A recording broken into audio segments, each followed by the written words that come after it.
Mr. President, you've just come from making a speech at celebrating a nonviolent event, the March on Washington, Martin Luther King's speech 50 years ago. We're going to get to that in just a moment. But first, we want to ask you about a place where there's been too much violence, Syria.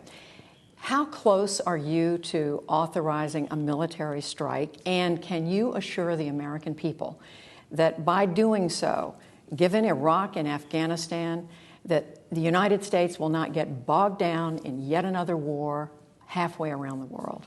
Well, first of all, I have not made a decision. I have gotten options from our military. I had extensive discussions with my national security team. So let me talk about what's at stake here. I think we all understand terrible things have been happening in Syria for quite some time, that the Assad regime there has been killing its own people by the tens of thousands, that there are sectarian arguments that have spilled over into bloodshed and have escalated over the last couple of years. And although what's happened there is tragic, and although I have called for Assad to leave and make sure that we've got a transitional government that could be inclusive in Syria, what I've also concluded is that direct military engagement, involvement in a civil war in Syria would not help the situation on the ground. And so we've been very restrained. Although diplomatically, we've been very active. We've been providing a lot of humanitarian aid to people who've been displaced by the war. But what I also said was that if the Assad regime used chemical weapons on his own people, that would change some of our calculations. And the reason has to do with not only international norms, but also America's core self-interest. We've got a situation in which you've got a well-established international norm against the use of chemical weapons. Syria has one of the largest stockpiles in the world of chemical weapons. This is a volatile country in a very volatile region. We've got allies bordering Syria. Turkey is a NATO ally. Jordan, a close friend that we work with a lot. Israel is very close by. We've got bases throughout the region.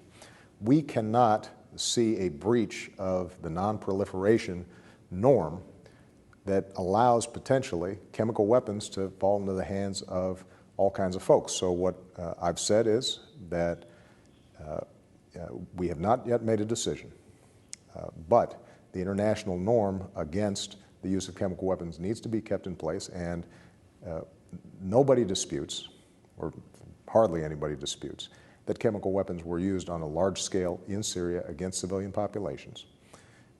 We have looked at all the evidence, and we do not believe the opposition possessed nuclear weapons of that, or chemical weapons of that sort. We do not believe that, given the delivery systems using rockets, that the opposition could have carried out these attacks. We have concluded that the Syrian government, in fact, carried these out, and if that's so, then there need to be international consequences. So we are consulting with our allies, we're consulting with the international community, and I have no interest in any kind of open-ended conflict in Syria, but we do have to make sure that when countries break international norms on weapons like chemical weapons that could threaten us, that they are held accountable. But, Mr. President, with all due respect, what does it accomplish? I mean, the signals the American people are getting is that this would be a limited strike over limited duration.